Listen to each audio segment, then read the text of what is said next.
Hey guys, it's Matt with BleepinJeep here. Today we are working on final prep for the Hope Floats Jeep. As you can see, that's my crawler right there. We've removed the rear axle and we're going to put it over there in the Hope Floats Jeep. So the first thing is this, we're going to work on the, what are we doing here?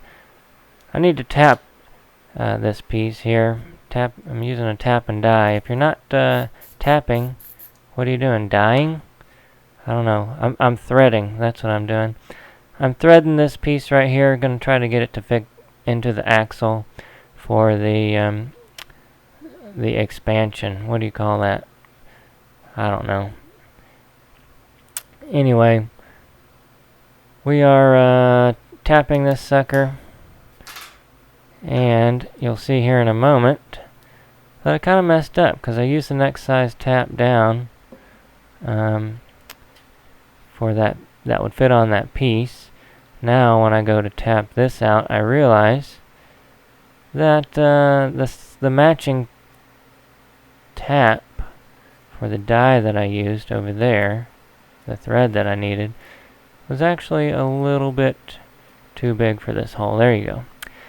Now you can see it. So I'm really pissed off. This won't fit in there because it's too big.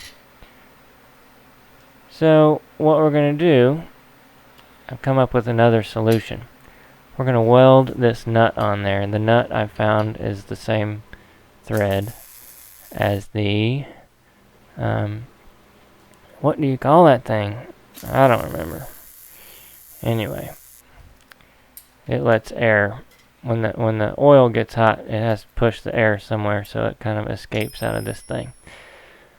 So, I welded that nut on there. Now this sucker will thread right into there. You put a hose on that and you get it up high so you don't get water in there. Next thing that we're going to do is paint it. So I need to get rid of some of the rust and debris, dirt, and grime.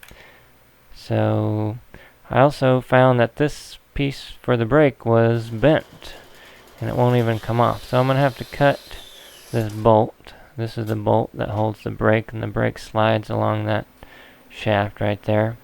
It needs to be able to slide back and forth. So when we put this back on, we really need some silicone lube, but for now I just had some lube sitting there. I got some silicone lube later on.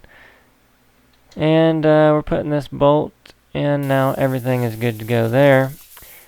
Now I'm going to blow it off. Oh, I got dirt in my eyeballs. Dirt in the eyeballs. Okay, so blow that off and I'm gonna paint it, but for now what am I doing? I've got some Bondo here and I bought this 3M pinstripe remover, which was $50. $50 for that silly thing. I don't know what we're doing here with the ultra gray, but we're prepping this thing for paint. So first thing I'm going to do is go around and circle all of the spots that need to be fixed. And then we're going to sand them down. Then we're going to Bondo them. Okay, this was a kind of neat tool. We're working this for the first time. This is that $50 pinstripe remover. And it works really good. And it removes the pinstriping on your vehicle without damaging the paint. It feels like glue almost. It's kind of a rubbery. And you just put that on there with the drill. Run it back and forth. Removes the pinstriping. Removes any kind of stickum that you've got on the paint. It even removes vinyl stickers or regular stickers.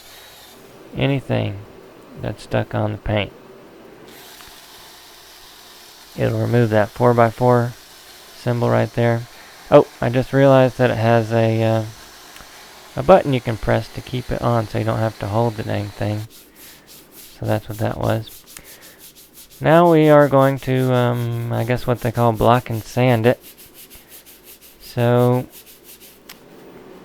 I guess I'm going to show you how to do the Bondo here in a minute, but oh, we're back to the axle here. What I'm going to do is put some mineral spirits and clean this sucker up for paint.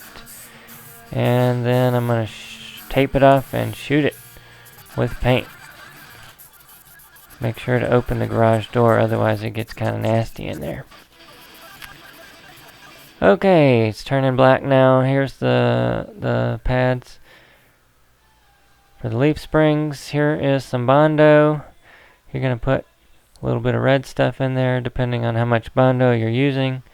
And then you're going to mix it up till it's a nice pink consistency, or one solid color, not a bunch of stripes. That looks about good right there. Then you're going to take it and use this little Bondo spatula to put it on there nice and flat over any of the dents you have. If you got a dent that's popped out, you pop it back the other direction with a hammer and then Bondo it.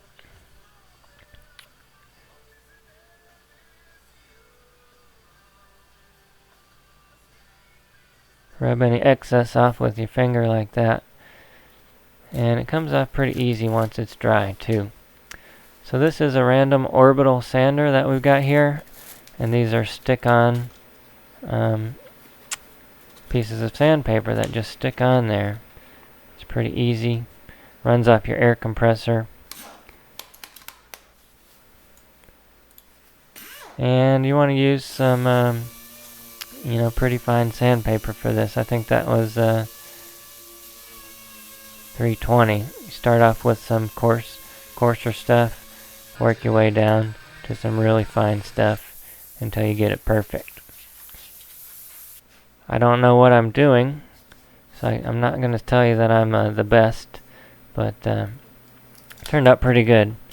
So this is, I don't remember what that was, but it was some really fine stuff, and you can feel with your finger where it needs to be sanded more. So if you can feel anything, if it's not perfectly flat, you want to sand it good until you get it perfectly flat. You won't be able to feel even a hairline of difference between the Bondo and the paint. And it may take several times for you to do that. You can actually see right here, you can see where the low spots are, because you can see where your sandpaper is rubbing the paint off there, the Bondo there, but not the paint in the middle. So you can tell that is a low spot. And you can feel that. You can feel it, and then you can fill it with Bondo and work it out again. So this was the worst, this was the most trouble I had right here. I ended up using another hood, which I thought was better, but this hood had one big dent instead of a bunch of small dents, and I think I would have preferred a bunch of small dents rather than this one big one, because it was kind of in a bad spot right on that crease right there.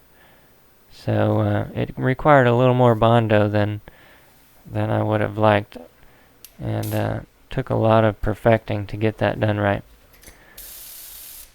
So what are we doing here? I am attaching the rear axle. I don't know why. Oh, now I'm dancing. My wallet looks ridiculous back there. Okay, that's enough dancing. Thanks for watching, guys. Make sure to subscribe and click the like button, and we'll see you in the next video.